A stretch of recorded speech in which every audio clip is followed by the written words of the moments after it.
This is the sound that my car seems to make whenever I try to start it.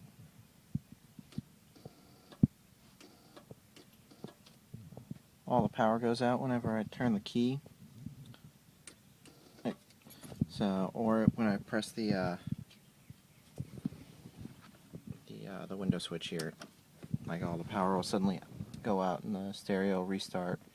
All the lights will flicker out. So, I tried replacing the ignition switch back here. So now I'm just trying to figure out what else could possibly go on. I also replaced the harness that goes into this coil right here. So, some heads up. Thank you.